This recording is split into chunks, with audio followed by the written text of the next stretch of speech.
Baik, Assalamualaikum warahmatullahi wabarakatuh. Innal hamdalillah nahmaduhu wa nasta'inuhu wa nastaghfiruh wa na'udzu billahi min shururi anfusina wa min sayyiati a'malina may yahdihillahu fala mudhillalah wa may yudlilhu fala hadiyalah. Asyhadu an la ilaha illallah wa asyhadu anna Muhammadan abduhu wa rasuluh la nabiyya wa la rasula ba'da amma ba'du. Rabbi shrah li sadri wa yassir li amri wahlul 'uqdatam min lisani yafqahu qawli. Pertama-tama marilah kita panjatkan puja dan puji syukur kita kehadirat Allah Subhanahu wa taala yang masih memberikan kita nikmat kesehatan, kekuatan sehingga kita dapat melanjutkan perkuliahan pada saat ini. Yang kedua, salat beserta salam kita haturkan kepada Nabi besar kita Nabi Muhammad sallallahu alaihi wasallam dengan ucapan Allahumma sholli ala Muhammad wa ala ali Muhammad. Semoga kita menjadi salah satu umatnya yang mendapatkan syafaat di akhir zaman kelak. Terima kasih mahasiswa-mahasiswaku mata kuliah Ekonomi dan Keuangan Islam 1. Kali ini kita akan membahas tentang harta dan pengembangannya dalam perspektif ekonomi Islam, di mana kita tahu bahwa harta ini memang sangat penting bagi manusia. Harta ini memang sangat penting bagi manusia, tapi harta bukan segala-galanya bagi manusia. Harta memang penting untuk manusia, tapi harta bukan segala-galanya untuk manusia.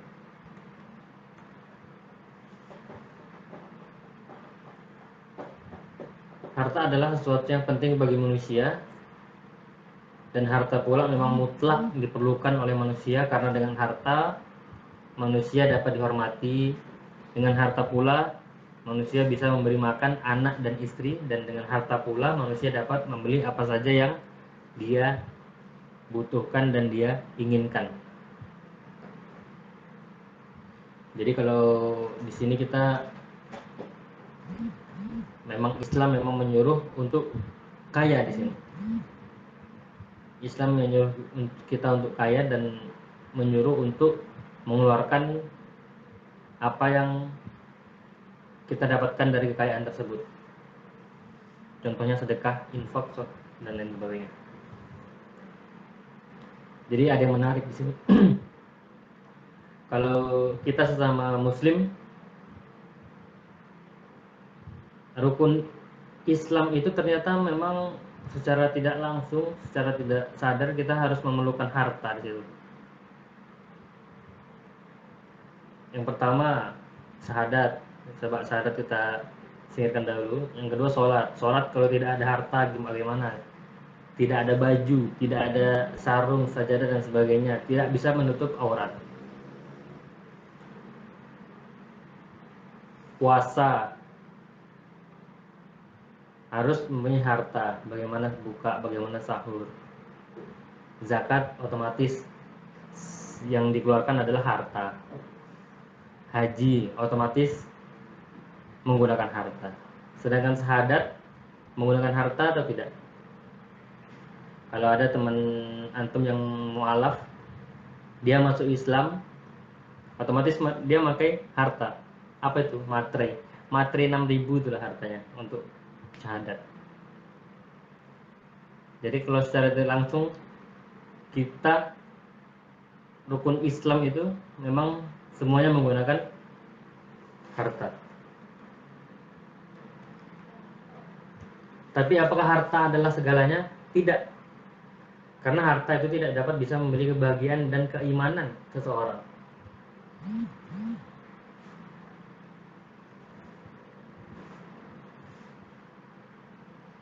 Bahkan ada orang yang punya harta, dia membeli kebahagiaan seperti apa? Karaoke dan lain sebagainya.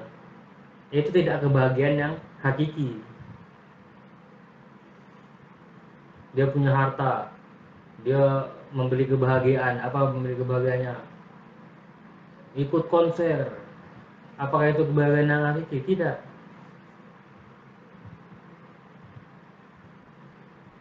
Dalam konteks ekonomi Islam, harta yang kita miliki sebenarnya adalah bukan milik kita, karena lillahi ma fis samawati wa ma fil ard.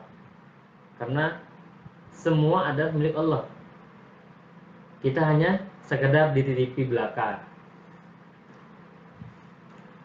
Harta yang Allah titipkan sesungguhnya terdapat hak-hak fakir, miskin, yatim, dan lain sebagainya, sehingga di dalam konteks ekonomi Islam, harta itu mempunyai peran yang sangat besar, baik individu, sosial, maupun lingkungan sekitar. Kita masuk ke pengertian harta. Harta atau al-mal berasal dari kata malun, yang berarti condong, cenderung, atau miring.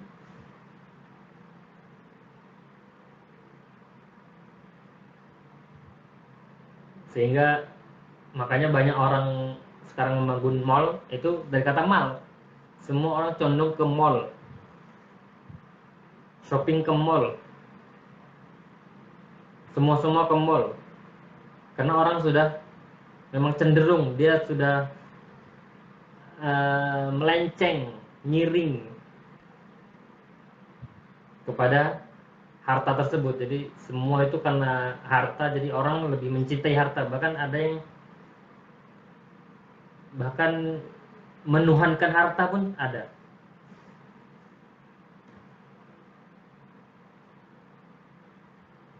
Sampai-sampai dia tidak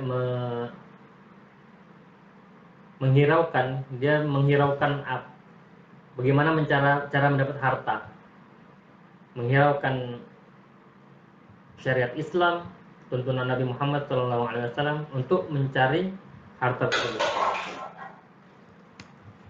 Segala sesuatu yang dimanfaatkan pada sesuatu yang legal menurut hukum syarak atau hukum Islam, seperti jual beli, pinjaman, konsumsi, dan hibah atau pemberian. Ini menurut An-Nabhani 1990. Jadi harta itu menurut An-Nabhani 1990 adalah segala sesuatu yang dimanfaatkan pada sesuatu yang legal menurut hukum syarak. Atau definisi lain, harta adalah segala sesuatu yang dapat diambil, disimpan, dan dapat dimanfaatkan. Jadi ada yang berpendapat bahwa misalnya beras dengan jumlah yang banyak, misalnya berkilo-kilo, bertonton, itu merupakan harta. Tapi kalau beras hanya 1 butir, itu tidak bisa disebut dengan harta, karena tidak bisa dimanfaatkan. Atau definisi lain, sesuatu yang layak dimiliki menurut syarat, serta dapat dimanfaatkan, disimpan atau dikuasai, dan bersifat konkret.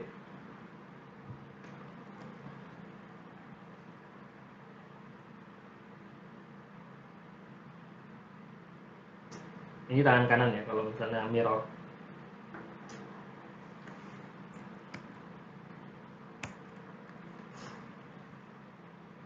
Selanjutnya pendapat ulama mengenai harta. Mazhab Maliki mendefinisikan hak milik menjadi 2 macam. Pertama, hak yang melekat pada seseorang yang menghalangi orang lain untuk menguasainya. Kedua, sesuatu yang diakui sebagai hak milik secara urf atau adat. Itu menurut mazhab Hanafi, Maliki, afwan. Yang kedua ada mazhab Syafi'i, mendefinisikan hak milik juga menjadi 2 macam. Pertama adalah sesuatu yang bermanfaat bagi pemiliknya. Yang kedua bernilai harta. Jadi kalau menurut Syafi'i ini sesuatu harta itu adalah hak milik sesuatu yang bermanfaat bagi pemiliknya. Jadi kalau ada harta atau benda yang tidak bermanfaat bagi pemiliknya, itu menurut mazhab Syafi'i tidak disebut sebagai harta. Yang selanjutnya ada menurut Hambali, juga mendefinisikan hak milik menjadi 2 macam. Pertama, sesuatu yang mempunyai nilai ekonomi berarti ada harganya, ada nilainya. Yang kedua adalah dilindungi oleh undang-undang. Konsep harta menurut Hasbi Asyidiki, barang selain manusia yang diciptakan Allah untuk mencukupi kebutuhan manusia dapat dipelihara pada suatu tempat dan dikelola, atau sesuatu yang dapat dimiliki oleh setiap manusia, baik oleh seluruh manusia maupun oleh sebagian manusia. Selanjutnya, menurut Hasbi Asyidiki, harta itu sesuatu yang sah dan legal untuk diperjualbelikan.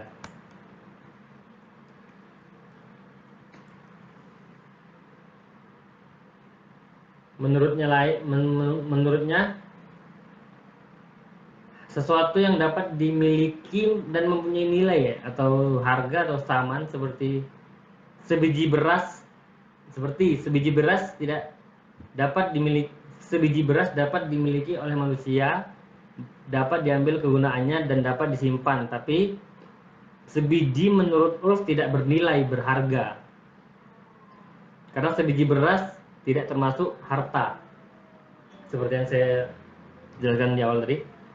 Selanjutnya ada sesuatu yang berwujud. Hartanya adalah sesuatu yang berwujud, maka sesuatu yang tidak berwujud sekalipun dapat diambil manfaatnya tidak termasuk harta, karena manfaat yang tidak berwujud maka bukan harta. Atau definisi lain menurut Hasbi Asyidiki adalah sesuatu yang dapat disimpan dalam waktu yang lama atau sebentar dan dapat diambil manfaatnya ketika dibutuhkan.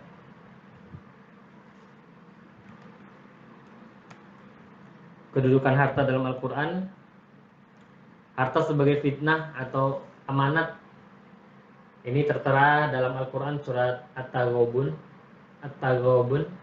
ayat 15 yang berbunyi, innama amwalukum wa auladukum fitnah. Innama amwalukum wa auladukum fitnah wallahu indahu ajrun azim. Sesungguhnya hartamu dan anak-anakmu hanyalah cobaan bagimu, dan di sisi Allah lah pahala yang besar.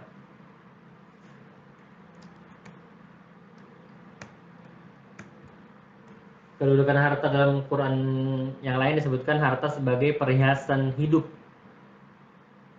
yang tertera dalam surat Al-Kahfi ayat 46 yang berbunyi, al-malu wal banuna zinatul hayatid dunya wal baqiyatus solihatu khairun 'inda rabbika thawaban wa khairun amala. Harta dan anak-anak adalah perhiasan kehidupan dunia, tetapi amalan-amalan yang kekal lagi soleh adalah lebih baik pahalanya di sisi Tuhanmu, serta lebih baik untuk menjadi harapan. Al-malu wal banun zinatul hayatid dunya. Harta dan anak adalah perhiasan kehidupan dunia. Akan tetapi wal baqiyatus sholihatu khairun 'inda rabbika thawaban wa khairun amala. Kedudukan harta dalam Al-Quran yang lain adalah harta untuk memenuhi kebutuhan dan mencapai kesenangan, yang tertera dalam surat Ali Imran ayat 14 yang berbunyi, zuyyina lin-nasi hubbus syahawati minan nisa'i wal banina wal qanatiril muqantarati minadz dzahabi wal fiddah ya al-akhir, dan dijadikanlah indah pada pandangan manusia kecintaan kepada apa-apa yang diinginkan, yaitu wanita-wanita, anak-anak, harta yang banyak dari jenis emas, perak, kuda pilihan, binatang-binatang ternak, dan sawah ladang. Itulah kesenangan hidup di dunia, dan di sisi Allah lah tempat kembali yang baik, yaitu surga.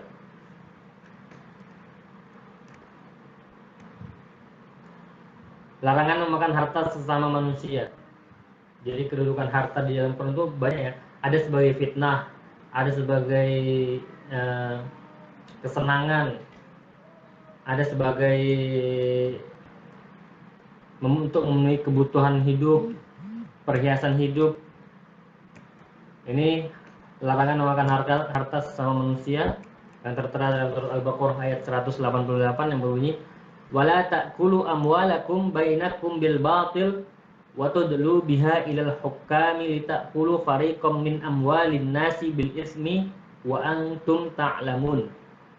Dan janganlah sebagian kamu memakan harta sebagian yang lain di antara kamu dengan jalan yang batil, dan janganlah kamu membawa urusan harta itu kepada hakim supaya kamu dapat memakan sebagian daripada harta benda orang lain itu dengan jalan berbuat dosa padahal kamu mengetahui.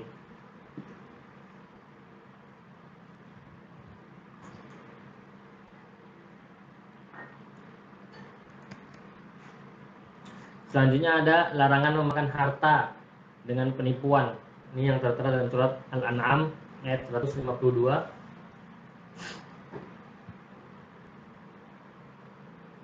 Yang berbunyi wala taqrabu ma'al yatimi illa billati hiya ahsan hatta yablugha ashuddah wa awful kaila wal mizana bil qist wal la nukallifu nafsan illa wus'aha wa idza kuntum fa'dilu walau kana dza qurba wa bi'ahdillahi awfu dzalikum wassaqum bihi la'allakum tadhakkarun. Dan janganlah kamu dekati harta anak yatim kecuali dengan cara yang lebih bermanfaat hingga sampai ia dewasa, dan sempurnakanlah takaran dan timbangan dengan adil. Kami tidak memikulkan beban kepada seseorang melainkan sekedar kesanggupannya. Dan apabila kamu berkata, maka hendaklah kamu berlaku adil, kendati pun ia adalah kerabatmu, dan penuhilah janji Allah. Yang demikian itu diperintahkan Allah kepadamu agar kamu ingat. Sini larangan harta, memakan harta dengan penipuan. Jadi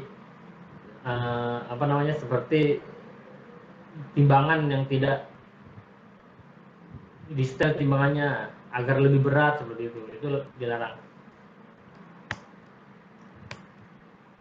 Larangan mencuri harta yang tertera dalam surat Al-Maidah ayat 38 yang berbunyi wasariqu wasariqatu faqta'u aydiyahuma jazaa'an bima kasaba nakalam minallah wallahu azizun hakim. Laki-laki yang mencuri dan perempuan yang mencuri, potonglah tangan keduanya sebagai pembalasan bagi apa yang mereka kerjakan dan sebagai siksaan dari Allah, dan Allah Maha Perkasa lagi Maha Bijaksana. Ada larangan aktivitas yang merupakan pemborosan. Ini dalam Al-Quran surat Al-Isra ayat 26. Wa atidal qurba haqqahu wal miskina wa ibnas sabili wa la tubadzir tabdzira innal mubadzirina kanu ikhwanas syayatin wa kana asyaitanu li rabbih kafura wa kana asyaitanu li rabbih kafura. Wala tubadzir tabdzira innal mubadzirina kanu ikhwanas syayatin wa kana asyaitanu li rabbih kafura. Dan berikanlah kepada keluarga-keluarga yang dekat akan haknya, kepada orang miskin dan orang yang dalam perjalanan, dan janganlah kamu menghambur-hamburkan hartamu secara boros. Sesungguhnya pemborosan itu adalah saudara-saudaranya setan, dan setan adalah sangat ingkar kepada Tuhan.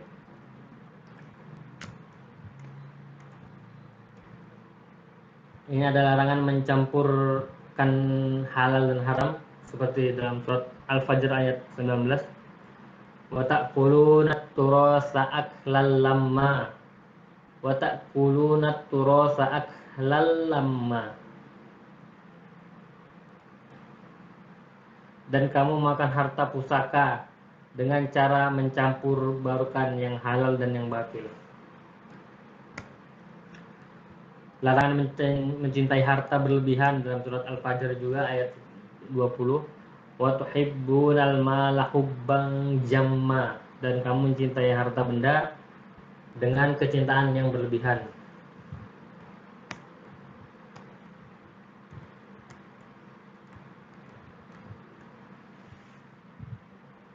Selanjutnya kita masuk slide selanjutnya. Islam memandang harta. Allah Maha Pencipta, bahwa kita yakin semua yang ada di langit dan di bumi adalah ciptaan Allah. Dan semua harta adalah milik Allah. Kita sebagai manusia hanya memperoleh titipan saja dan hak pakai saja. Karena semua nanti akan ditinggalkan dan pulang ke akhirat. Iman kepada hari akhir adalah hari perhitungan dan pembalasan terhadap dosa dan pahala yang kita perbuat selama mengurus harta di dunia ini. Jadi nanti ada orang, misalnya orang yang kaya, itu otomatis hisabnya lebih lama daripada orang yang miskin. Karena orang yang kaya ditanya dapat harta dari mana, dikelolanya bagaimana, disalurkannya kemana, dan lain sebagainya. Kalau orang miskin tidak punya harta, tidak tahu disalur kemana, jadi hisabnya lebih cepat. Larangan dalam perolehan harta ada beberapa yang kita berasal dari cara yang merendahkan martabat dan akhlak manusia, seperti memakan harta sesama manusia dengan cara yang batil, dengan cara penipuan, dengan cara melanggar janji dan sumpah, dengan cara pencurian, perkara-perkara yang merugikan hak perorangan dan kepentingan sebagian atau keseluruhan masyarakat berupa perdagangan yang memakai bunga. Ini juga dilarang. Semua transaksi-transaksi pinjam meminjam yang membuahkan hasil, membuahkan manfaat. Kullu qardin jarun naf'an fawar riba.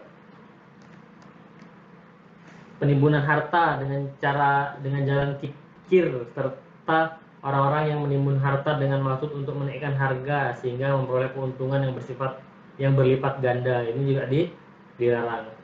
Menimbun. Sebenarnya ada aktivitas yang merupakan pemborosan atau mubazir, baik pemborosan yang menghabiskan harta pribadi, perusahaan, masyarakat atau negara, maupun bersifat mengeksploitasi sumber-sumber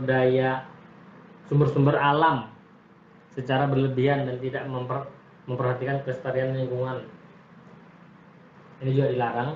Atau memproduksi, memperdagangkan dan mengkonsumsi yang terlarang seperti narkotika, minuman keras, kecuali untuk kepentingan ilmu pengetahuan dan kesehatan.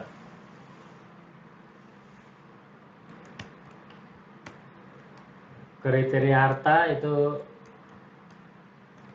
layak dimiliki. Ada beberapa kriteria harta. Yang pertama ada layak dimiliki menurut syarat. Layak dimiliki menurut syarat, yaitu sesuai dengan syariat atau ketentuan. Misalnya seorang muslim tidak layak memiliki babi karena babi itu haram. Selanjutnya ada dapat dimanfaatkan, bahwa harta itu mempunyai kegunaan dan mempunyai nilai. Semisal sebutir beras itu tidak bisa dimanfaatkan karena tidak memiliki nilai dan tidak ada kegunaannya, atau dalam urf tidak bermanfaat. Terus selanjutnya kriteria harta dapat disimpan dan dikuasai, bahwa harta itu berada pada orang yang memiliki harta itu, bukan orang yang lain. Dapat disimpan dan dikuasai yang berarti bahwa harta itu berada pada orang yang memiliki harta itu, bukan orang lain. Misalnya kayu di hutan yang tidak ada kepemilikannya, tidak disebut harta karena tidak di bawah kekuasaannya. Selanjutnya ada harta itu bersifat konkret. Kriteria harta yang selanjutnya bersifat konkret. Harta itu nampak dan berwujud. Sesuatu yang tidak berwujud tidak bisa disebut dengan harta.